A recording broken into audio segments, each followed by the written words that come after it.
كم مرة لقيت نفسك بتأجل أي مهمة عاوز تعملها للحظة الأخيرة، كأن في حاجة خفية بتمنعك إن أنت تبدأ أو تكمل اللي أنت بدأته؟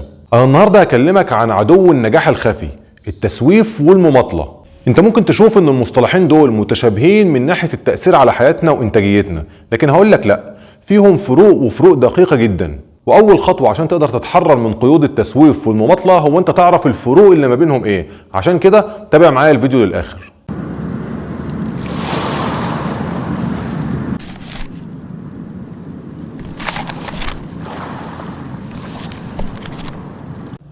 أول حاجة التسويف هو أنت تأجل بداية العمل أو المهمة اللي أنت عاوز تعملها بشكل كامل لوقت تاني، وده بيكون له عدة أسباب، من أهمها الكسل.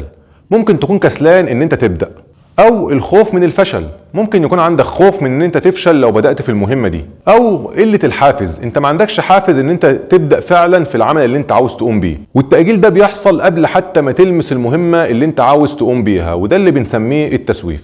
تاني حاجة المماطلة هو التباطؤ في أداء العمل أو المهمة اللي أنت بتقوم بيها بعد البدء فيها. يعني بالفعل أنت بدأت في ان انت تعمل او تنجز مهمتك لكن متباطئ فيها، والتباطؤ ده بيكون في الغالب بسبب انك بتلاقي اي حاجة تلهيك ان انت تكمل في المهمة دي، زي مثلا انك تشغل نفسك بالتليفون او تشغل نفسك انك تكلم حد او تفتكر اي حاجة تعملها علشان تضيع تركيزك ان انت ما تكملش المهمة دي.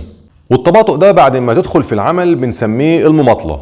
يبقى خلاصة النقطة دي ان التسويف هو ان الشخص يأجل المهمة بشكل كامل وما يبدأش فيها. يعني مثلا لو عندك مهمة انت عاوز تقوم بيها او عمل عاوز تقوم بيه، فانت بتأجله لأي سبب كان، زي مثلا تروح تتفرج على التلفزيون وتأجل الموضوع الى ما شاء الله. اما المماطلة فالشخص بيبدأ فعلا في المهمة لكن ببطء شديد جدا ان هو ينجزها او يخلصها للآخر. زي مثلا لو انت عاوز تكتب تقرير للشغل فبتقعد تهتم بقى بتفاصيل ملهاش اي داعي وبتضيع فيها وقت كبير، زي مثلا تخطيط الصفحة وتفصيل الخط والامور اللي هي ممكن تضيع لك وقت كبير جدا، وده بنسميه المماطلة. ندخل على الاسباب. من أهم أسباب التسويف يا صديقي الخوف من الفشل، إنك تبقى دايما عندك قلق من عدم قدرتك على إنجاز المهمة بشكل جيد، أو إنك تخاف من حكم الناس عليك. تاني سبب الكسل أو انعدام الحافز، وده سببه إن بيبقى عندك شعور دايما بعدم الرغبة في بذل جهد إنك تبدأ في المهمة دي. تالت سبب هو شعورك بإن المهمة دي مملة أو صعبة، والشعور ده بيديك إحساس بالإرهاق حتى قبل ما تبدأ المهمة، فأنت بتقول لنفسك من جواك أنا مش هبدأ خالص، وبتشوف أي حاجة تلهيك إن أنت تبدأ. أسباب المماطلة. أول سبب من أسباب المماطلة هو تركيزك على الكمال، رغبتك دايما في إن الحاجة تكون كاملة وبشكل 10/10 أو 100/100. عاوز كل حاجة تكون مثالية جدا، فبتهتم بالتفاصيل الصغيرة الدقيقة اللي بتاخد منك وقت كبير جدا وبتخلي وقت المهمة كبير جدا عليك. تاني سبب هو ضعف التركيز، بيبقى عندك سهولة جدا في التشتيت، سواء جات لك أفكار خارجية أو تشتيتات داخلية، زي مثلا ما يقعد تجيلك أفكار في دماغك فتشتت نفسك بيها بعيد عن إنجازك للمهمة اللي أنت شغال فيها حاليا، فده بيبقى تاني سبب للمماطلة. ثالث سبب هو التردد أو تجنبك محاولة اتخاذ قرارات، وده بيخلي عندك صعوبة في اتخاذ خطوات أو قرارات حاسمة علشان تنجز مهمتك، وده من ضمن الأسباب اللي بتخلي عندك بطء في التقدم في إنجاز العمل ده أو المهمة دي. نتائج التسويف. أول حاجة التسويف بيخلي عندك ضيق في الوقت، وبيضطرك إنك تنجز المهمة بتاعتك أو العمل بتاعك في وقت ضيق جدا، ودايما الأعمال اللي بتنجز في اللحظات الأخيرة دي بينتج عنها عمل بجودة منخفضة بسبب السرعة في أداء العمل ده. طيب نتائج المماطلة بتؤدي طبعا إلى إنجاز المهمة ببطء شديد جدا، مع احتمالية كبيرة إنك تقدم حاجة جودتها قليلة جدا، وده بسبب ضياعك للوقت في تفاصيل غير ضرورية، وبدل ما تضيع وقت كبير في جوهر الموضوع بتضيعه في تفاصيل غير ضرورية، وده كمان ممكن يخليك تفوت الموعد النهائي لتسليم العمل ده. في شعور بيبقى ملازم للتسويف والمماطلة. ايه هو الشعور اللي بيجيلك وقت التسويف؟ التسويف بيبدأ بقلق شديد وتوتر قبل بداية المهمة، وبينتهي معاك بشعور بالذنب وبعد كده شعور بالندم لكن بعد فوات الأوان. طيب المماطلة بتديك دايما شعور بالإحباط بسبب البطء الشديد لإنجاز المهمة في الأول، وبعد كده بتخليك تحس بالإرهاق النفسي رغم ان انت ما انجزتش المهمة بتاعتك. طيب خلينا نلخص ببساطة اللي احنا قلناه. التسويف بيرتبط بعدم بداية العمل وتأجيله بشكل كامل، وانك دايما واقف على خط البداية ومش عارف تتجاوز الخط ده. المماطلة انك فعلا بتبدأ في المهمة لكن بتتباطأ فيها، يا اما عن عمد او بطريقة غير فعالة. يعني انت فعلا بدأت في العمل لكن بتسير بخطوات بطيئة او بتتوقف فيه كتير. يبقى يا صديقي التعامل مع التسويف والمماطلة بيتطلب منك فهم عميق جدا للفروق اللي ما بينهم، ولو فهمت الفروق دي هتحسن إدارة الوقت بتاعك وكمان هتتغلب على الحالة النفسية المصاحبة ليهم. طرق التغلب على التسويف والمماطلة.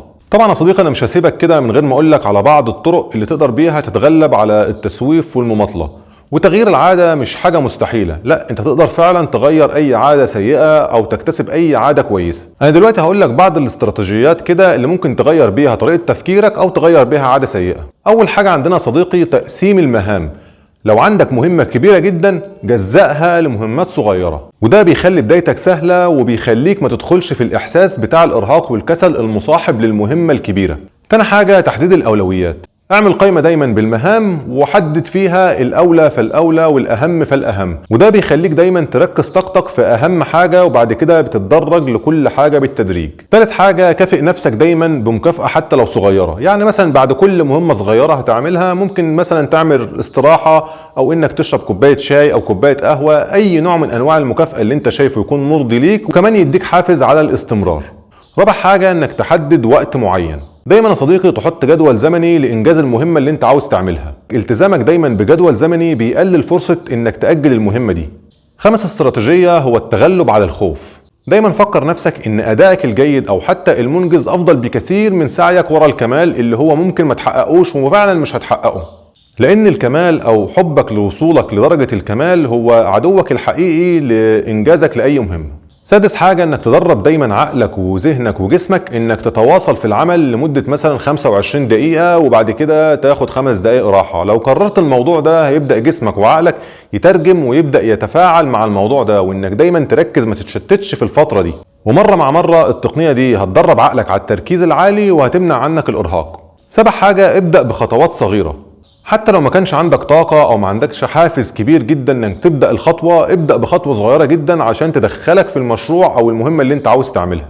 زي مثلا لو هتكتب تقرير على الكمبيوتر، افتح الملف وابدأ اكتب حتى لو جملة واحدة، ده هيقلل عندك الاحساس بالخوف وكمان هيديك حافز تدريجي. حدد دايما الديدلاين، الوقت النهائي لتنفيذ العمل او المهمة او المشروع ده. دايما تحط موعد حقيقي وواقعي علشان تنفذ المهمة دي، ومن الافضل ان المواعيد دي تكون قصيره نسبيا وما تسيبهاش كبيره ومفتوحه، وده بيخلي عندك الحاحيه زياده علشان تنفذ مهمتك.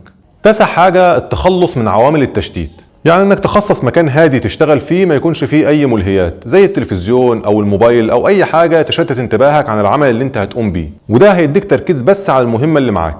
10 حاجه تغيير طريقه التفكير. ركز دايما على فوائد انجاز العمل وشعورك دايما بالرضا اللي هيجيلك بعد ما تخلص المهمة دي، بدل ما دايما تقعد تفكر في صعوبتها وسلبياتها، فكر دايما الشعور اللي هيجيلك بسبب انجازها، وده هيعلمك انك تحول دايما افكارك السلبية لافكار ايجابية. اخر استراتيجية معانا هي تقنية مفيدة جدا اسمها تقنية ال5 دقايق. المهمة دايما اللي انت بتأجلها وما بتبدأش فيها اقنع نفسك ان انت هتشتغل فيها لمدة 5 دقايق بس، لانك بمجرد ان انت تبدأ كده انت كسرت الحاجز بتاع المقاومة الاول، وبعد كده هتلاقي نفسك ممكن تستمر فيها لفترة اطول. وفي النهاية صديقي لازم افكرك ان التغلب على المماطلة والتسويف عاوز منك صبر وممارسة كتير، وغير الممارسة المستمرة لازم يكون عندك ادراك ان دايما هتتحسن مع الاستمرارية، والتحسن ده طول ما انت شغال هيبقى بصفة تدريجية، لان هي عادة سيئة وتقدر تتخلص منها عن طريق بناء عادة ايجابية وبالتدريج.